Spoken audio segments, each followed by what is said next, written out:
जय हिंद एवरीवन। आजकल हम बहुत ज्यादा बातें करते हैं ना बच्चों के ऊपर ध्यान देने की, स्ट्रेस वर्ड की, और स्ट्रेस के बाद आगे बढ़ के डिप्रेशन की तरफ जाने की, वगैरह वगैरह। तो आपको क्या कभी ऐसा लगता है कि हमारे जो ग्रैंड पेरेंट्स थे, ग्रैंड मदर्स थी, हमारी नानी, हमारी दादी, they could handle stress better than what we do? We require apps to take care of our anxiety.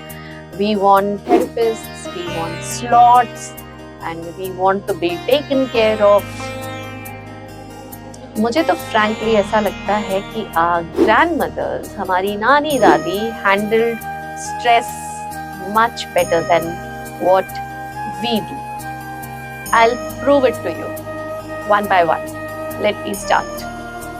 कभी आपने सुना है अपनी दादी या नानी को ऐसा कहते हुए कि दिल भारी हो रहा है तो बाहर जाओ, पेड़ को जाके गले लगा लो या आसमान की तरफ देख लो? तब लगता है दादी का she is lost it, you know, है ना?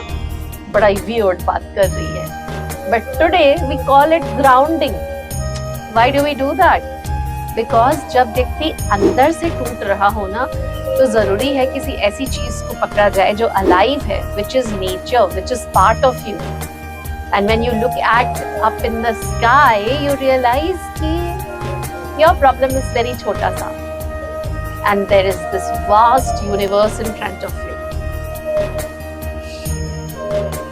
वही है ना, साइंटिफिक टेम्परामेंट ला के, लॉजिक लगा के बात की, ग्राउंडिंग की, जिसको कि हमारी नानी ने वैसे ही बता दिया, क्योंकि दादी ने तो फ्री में दी थी, और थेरेपिस्ट के पास जाएंगे तो अच्छे से पैसे लगेंगे और फिर पता चलेगा सेम बात। अनदर थिंग, दिल टूटा तो उससे बातचीत बंद हो गई, या क्रश था, ब्रेकअप हो गया, any of the thing. Go to your दादी एंड टेल कि बहुत मन खराब है, अरे तुम पहले जाके किचन में ना आलू छील लो, थोड़ा ये काम कर दो, थोड़ी सब्जी बनाने वाली है। एंड यू आर थिंकिंग यहाँ मेरा दिल टूट गया है और वहाँ दादी मुझसे खाना बनवा रही है, एंड 20 मिनट्स बाद यू रियलाइज कि you are not thinking about what you have been thinking for so long, because what you have actually done is today called meditation in motion.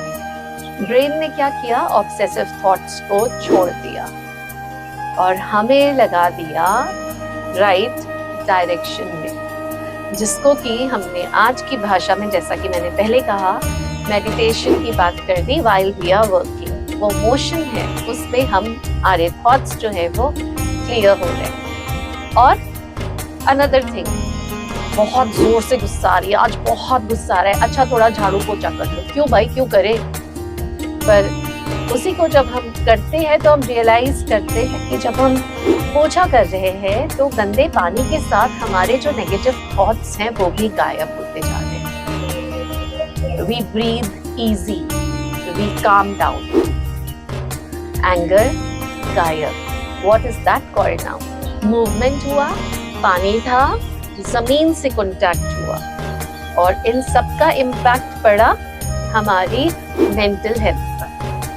वैसे ही जैसे जिम जाते हैं तो थोड़ा फिट होते हैं, बट हाँ, उस समय आपने सेल्फी नहीं ली, परंतु आपने रियलाइज किया कि आप जो है वो आगे नॉर्मल ब्रीदिंग में एंगर जो है वो डिसॉल्व हो गया। So all this is called meditation in motion. और जैसे ही हमने ऐसा बोला तो वो बहुत इंटेलिजेंट बात लगी, पर वही बातें जब नानी दादी ने बोली थी तो बहुत ही वियर्ड लग रही थी। थोड़ी और वियर्ड बातें हैं आप सबके लिए।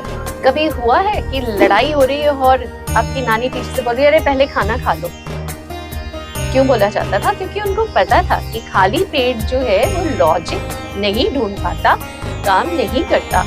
और आजकल साइंस बोलती है लो BP is low patience. What is that again? Which means कि शादी बचाने के लिए आजकल शायद more than couple therapy, a bowl of दाल चावल may do wonders. Think about it.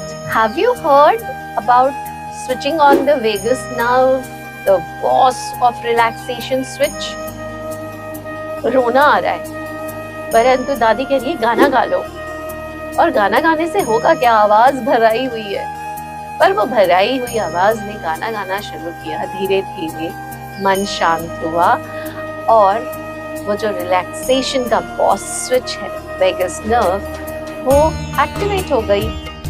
And हम क्या करेंगे, थेरेपी स्लॉट बुक करेंगे या चैट जीपीटी को जाके अपना रोना रोएंगे और वो हमें गाइड करेगा तो हम उसकी हर बात को मान लेंगे, पर ऐसा करने की भी जरूरत नहीं है। Weirdest ideas by our grannies, but they are working fine today because they have got tags and labels to prove themselves. Something more, neurosciences भी पढ़ ली थी उन्होंने, है ना? और कई बार हमारे साथ ये भी होता है कि हमें बोला जाता है नंगे पाँव चलो। मुझे याद है मेरे पापा हमेशा कहते थे सामने हरी घास है, उसके ऊपर ओस गिरी हुई है, चप्पल उतारो और नंगे पैर चलो। कहते थे उससे आंखें बहुत अच्छी होती है, आंखों की रोशनी बहुत अच्छी होती है। But do you know it is called as hardening therapy also. And why do you do that? दिल घबरा रहा हो, एंजाइटी हो रही हो तो अपने जूते मोजे खोलिए, ठंडे फर्श पर चल के देखिए, इट विल हेल्प। आपके जो फीट में रिसेप्टर्स है ना वो आपके पैरासिम्पैथेटिक सिस्टम को एक्टिवेट करते हैं एंड दैट हेल्प्स। इसीलिए कहा जाता था कि नंगे पैर चलो। अगेन साइकोलॉजी नहीं पढ़ी, न्यूरोसाइंसेस नहीं पढ़ी, परंतु ज्ञान पूरा था। ऐसा क्या है हम इतने एडवांस हो गए पर एंजाइटी बढ़ती चली गई, स्ट्रेस लेवल्स बढ़ते चले गए। प्रोबेबली हम अपनी रूट्स से कट होते गए, नेचर से कट होते गए, अपने बॉडी रिदम से कट होते गए। और हमारी दादी नानी, उनके पास they had that grounded wisdom and that worked fine then and that is what will work fine today also. Is there anything that today you do but आपको अपने बचपन में वो बहुत weird लगता था जब आपके बड़ों ने आपको बताया था?